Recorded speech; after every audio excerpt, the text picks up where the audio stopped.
Hello everyone, welcome to Lockdown Seasonal. Last session we talked about how McCarthy's speech made America so crazy and the hysteria in America for anti-communism.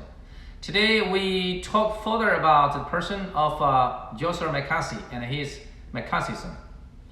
Joseph McCarthy was born in a small town in Wisconsin in November 1908, and he was fifth in all the 9 children of the family. His father, Timothy McCarthy, was a farmer, hardworking and hot-tempered. His mother was a devoted Catholic. And their family had 142 acres of land and could just feed the children. In his boyhood, McCarthy was very shy, smart and intelligent, and very outstanding in the church choir. At the age of 14, he left school and rented 1 acre of land from his father as his chicken farm.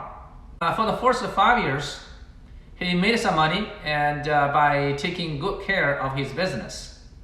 Yet, the year when he was 19, he got very sick and unable to take care of the chicken farm. With a large amount of the chicken died and he got bankrupt. So he then found a job in a nearby small town and became a manager of a local store.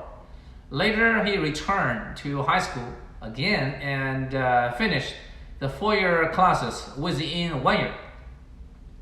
At the age of 21, he enrolled in a church college major in pioneering and then changed to the major of law. In 1935, McCarthy obtained his degree of law and worked as a lawyer, yet not very good at his business. He then devoted to politics, and very soon, he was elected as the chairman of the Democrat Youth Club in District 7 of Wisconsin. In 1939, he converted to a Republican and ran for the judge of the 10th Circuit Court in Wisconsin, and finally he succeeded. During the Second World War, McCarthy joined the U.S. Marine and became an intelligence officer in South Pacific. In 1944, and during his military service, McCarthy decided to run for Republican congressman in Wisconsin and asked for 1 month off. Based on the rule in Wisconsin, the judge on duty was not allowed to run for other public position.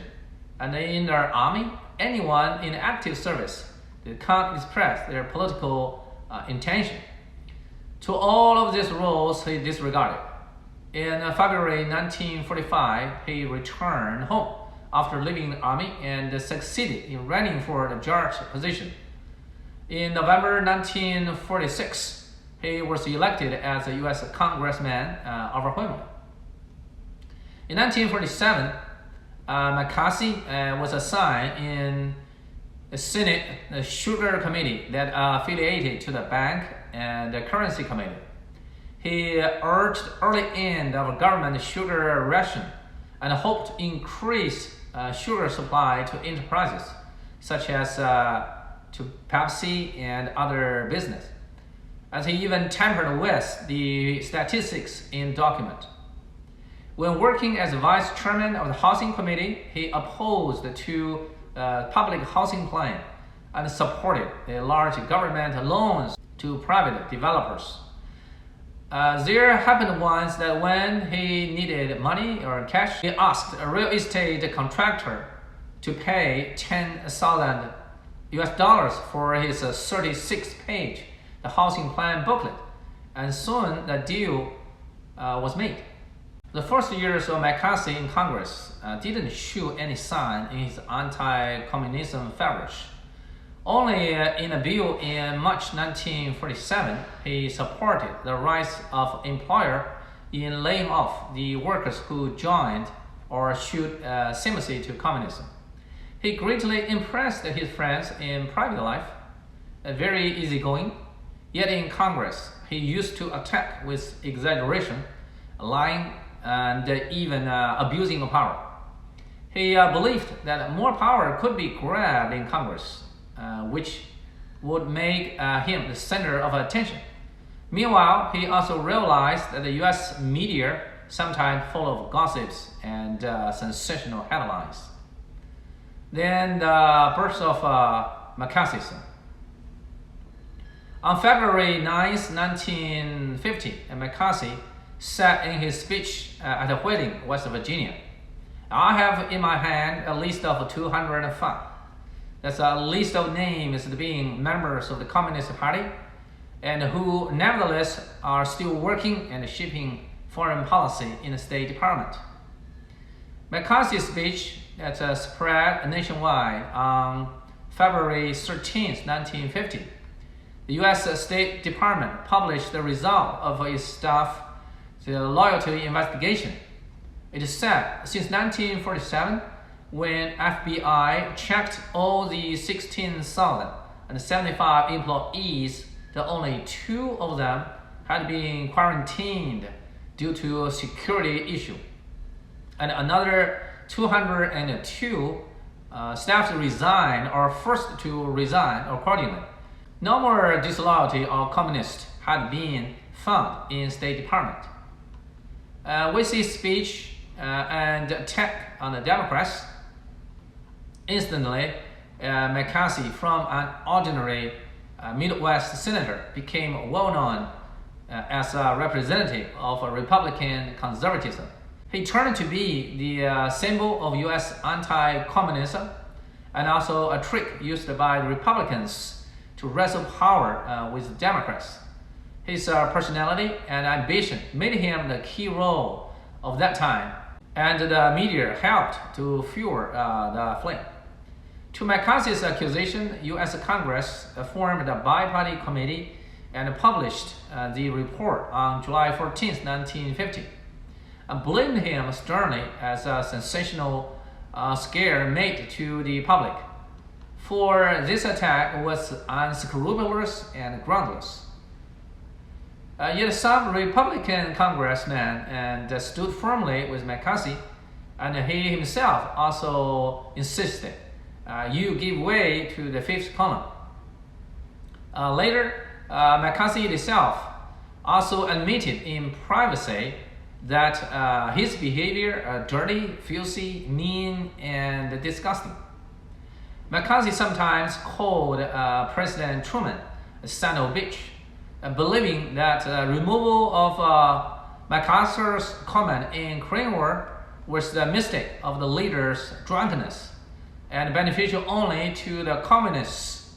He was sure State Secretary Aitchison was soft to the communism and should resign. He attacked the British Prime Minister Clement Attlee as a culprit of removing MacArthur, and blamed General George Marshall, too sympathetic during his mediation in China's Civil War in 1946, and Marshall should also resign. In 1952, Eisenhower was elected as U.S. President, and Republicans hoped McCarthy could stop or change, at least no more attacks to the new administration. Yet McCarthy didn't listen. He continued his blame on State Department's embassies abroad, whose libraries shoved with books about communism, which should be put away or burnt. In summer 1953, McCarthy said to the media that he planned to summon Truman to testify for a spy list, and he would also investigate U.S. Atomic Energy Commission, CIA, and the military. In February 1954, McCarthy began to meddle in U.S. Army, during which he was upset with General Ralph Zwicker's unwillingness to obey. He lashed out at the general and mocked him, unfit to wear the uniform, and with IQ no more than a 5-year-old boy. "I will let him die badly, whoever speaks in favor of the communism." To MacArthur's allegation, the military hired a lawyer named Joseph Welch. In a hearing, the lawyer said to McCarthy, Until this moment, Senator, I think I never really gauged your cruelty and recklessness in hurting people. As to forgive you, I think I will, for I'm a man of educated. But this time, forgiving you or not does not depend on me, but on the others. You have done enough. Have you any sense of decency? After the lawyer finished his closing, and applause burst from the audience. And the hearing was televised lively, and since then, McCarthy's influence gradually faded away. On December 2nd, 1954, U.S. Senate passed the bill by 76-22, condemning McCarthy for his behavior. And his time was almost over, though he was still kept in Senate. On November 7th, 1954, McCarthy said he regretted his support to Eisenhower in the election, which was denounced from most Republicans and made him more isolated. In 1956, another election year, he attacked the communism infiltration in America, criticized the administration on prisoner of war policy of the Ukraine war. Yet his days were gone. He was censored in Congress and ostracized by his party and despised already in the public.